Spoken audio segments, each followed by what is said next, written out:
Oi, alunos do segundo ano. O professor está em casa, assim como vocês, e devemos permanecer por um bom tempo, não é verdade? Vamos fazer uns pelos outros, tá bom? Um beijinho no coração de vocês. Olha só, nas últimas aulas nós estávamos vendo o arcadismo. Nas últimas aulas também, poucos alunos estiveram em sala de aula. E eu peço àqueles que faltarem que vocês tirem print e mandem para os colegas que faltaram aquela última aula de literatura, tá bom? Porque a prova, quando nós voltarmos, se Deus quiser, vai ser em cima do arcadismo, tá? Então, olha só para recordar, arcadismo ou neoclassicismo, tá bom? Foi no século XVIII, 1700 e pouquinho, não é mesmo? Olha só, foi a nossa terceira escola do nosso período colonial ainda, né? Não havia sido proclamada a independência, e ela se contrapõe e muito ao barroco. Lembra-se do barroco, aquele negócio pesado, os nãos, os sims, o pecado, o inferno, né? A carne, tudo aquilo. Então, contrapõe-se ao barroco. Uma outra coisa, quando veio o arcadismo, parecia uma lufada de vento, uma brisa bem gostosa, né? Pra gente poder respirar melhor. Assim nós vamos, tenho certeza que nós vamos respirar melhor. Vamos acreditar. Olha só, o arcadismo, então, ele é diferente, ele é mais ameno, ele mostra pra gente muito mais equilíbrio, não é verdade? E passa a ideia de uma vida mais simples, que a população e os povos, né, estavam precisando. Quando é que aconteceu isso? Olha só, o contexto histórico foi no século, nesse momento, né, do arcadismo, estava em preponderância o século das luzes, né, que veio com o iluminismo, com aquelas ideias de liberdade, liberdade econômica, liberdade política, né, a fé na razão, grandes pensadores nós tivemos nessa época, tá bom? Olha só, e uma coisa importante que chegou até os dias de hoje. Naquela época aconteceu a primeira revolução industrial. Passou da manufatura para a maquinofatura. Não foi? Olha só, as indústrias, né? Não foram grandes indústrias, não podemos falar. Mas as indústrias começaram lá, tá ok? Olha só, a partir de 1760, tá bom? Olha só, a independência americana, que foi a primeira aqui do nosso lado, né? Nas Américas, tá bom? E a característica do movimento. Simplicidade. Simplicidade. Olha como nós estamos vivendo nos últimos dias. Simplicidade. Não é verdade? Olha só. Imitação da natureza, bucolismo, pastoralismo, né? Tudo que veio lá, eles foram buscar ideias lá na Idade Média. Não é verdade? Olha só. Surgiram muitas expressões em latim, aquele fugere urbem, né? Ó, fugir da cidade, ir para um lugar com menos movimento, menos correria. Vejam só as cenas que a gente tem visto nos telejornais das cidades hoje, não é verdade? Olha só. E olha só, agora um recadinho para vocês de uma outra expressão em latim, que é muito importante. Vamos deixar de lado, por esses momentos, por esses dias, o carpe diem, não é verdade? E é sério, vamos ficar em casa. Nada de sair por aí tentando curtir a vida, não. Ficar em casa. Deixa o carpe diem para outra época, tá bom? Olha só, grandes escritores também surgiram, gente. Olha só, Montesquieu, o Voltaire, o Rousseau, o Descartes, né? O Descartes, ó, penso, logo existo. Ok? Legal essa frase, não é mesmo? Olha só. E também naquela época, gente, já tinha mais dinheiro rodando na colônia, ok? Olha só, aconteceu também um novo crivo literário. Quem produzia, já tinha escritores que já eram nascidos aqui, tá? Quem escrevia, produzia sua obra, e depois essa obra, gente, não ia ficar em qualquer lugar, não. Ela ia ter o quê? Leitores, porque já tinha muita gente também, o quê? Alfabetizada em nosso país, ok? Então tá. Gente, na nossa última aula foi até aí. Aí o que aconteceu? Agora a gente precisa continuar a matéria, não é verdade? Olha só. E já que havia produção literária em nosso país, deixa eu contar uma coisa para vocês. Isso daqui também, ó, a professora fez, né?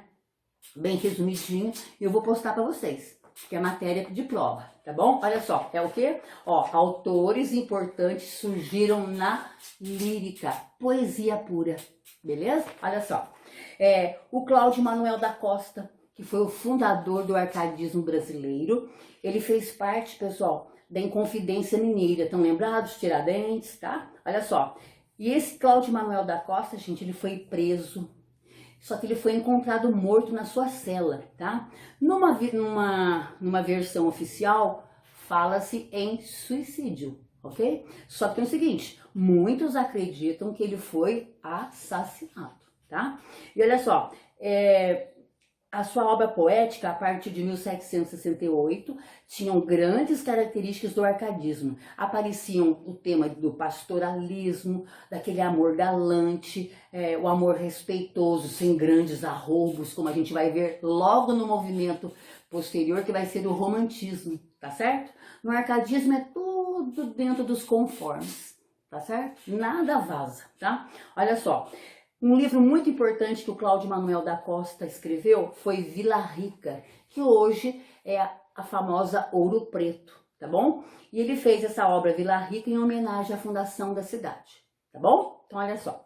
O outro autor importante para nós no arcadismo, na lírica, na poesia, é o Tomás Antônio Gonzaga, ok? Ele foi o poeta mais importante do arcadismo.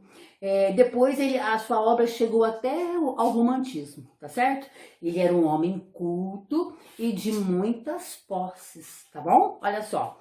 E ele escreveu um livro de poesias muito importante que se chama Marília de Dirceu. Marília de Dirceu é um texto poético escrito em 3 partes. Entre a segunda e a terceira parte, o Tomás Antônio Gonzaga já estava preso, né? Juntamente com os Inconfidentes, tá?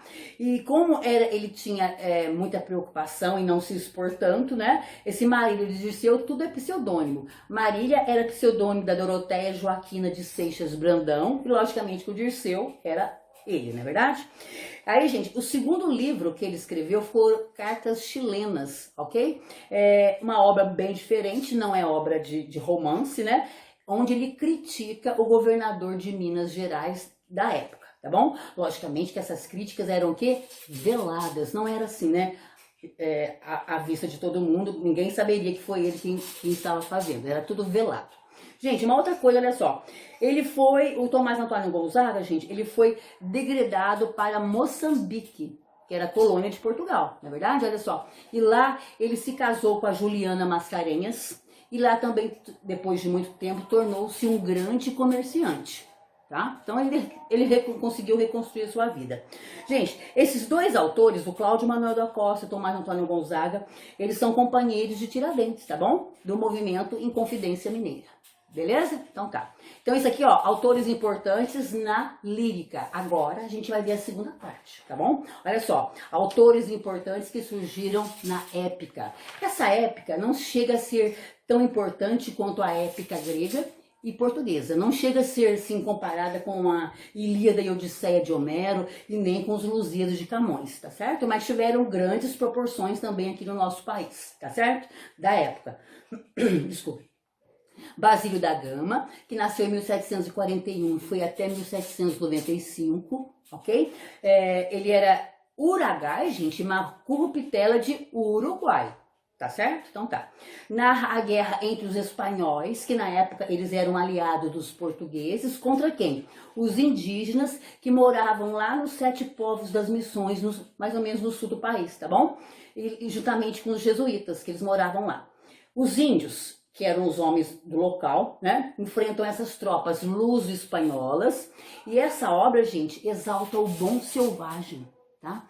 Porque exalta o bom selvagem e a natureza também, tá? Olha só. E esse autor, o Basílio da Gama, ele soube fugir, gente, aos lugares comuns do bucolismo vigente. Ah, o campo é mais calmo, viver cantando embaixo das árvores, né? Aquela coisa assim meiga. Não.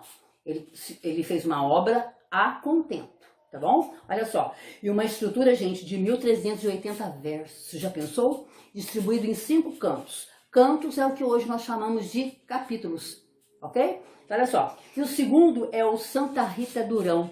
Ele nasceu em 1722 e faleceu em 1784. Ele escreveu Caramuru, e Caramuru também já é uma obra, essa obra aqui foi feita numa minissérie pela Rede Globo. Super interessante, tá? São dados históricos do nosso país. É um poema épico do descobrimento da Bahia, tá? Pelo português o Diogo Álvares Correia, que foi colocado esse nome de Caramuru pelos índios, tá? E esse poema épico, ele exalta a nossa terra, ok? O elemento indígena é visto sob o prisma informativo e é realçado nesse poema épico aqui, gente, a condição de que os indígenas eram objeto de catequese, tá ok? Olha só, numa estrutura fantástica, olha só, 6.672 versos, já pensou? Distribuídos aí em 10 cantos, beleza? Gente, para arrematar para vocês o arcadismo, olha só, o arcadismo, ele dá o primeiro passo para a natureza brasileira. Tudo quanto é poesia, você vai ver a exaltação da natureza. Só que é o seguinte, mas quem vai amar essa natureza, cultuar essa natureza, né? Ó, a minha terra tem palmeiras onde canta o sabiá. Nós vamos estudar isso. Onde? No próximo movimento literário, que é o romantismo. Tá bom? Eu espero que vocês tenham entendido. A professora vai postar isso daqui para vocês, porque é material de prova. Tá bom, meus queridos? Um beijo para vocês e fiquem em casa.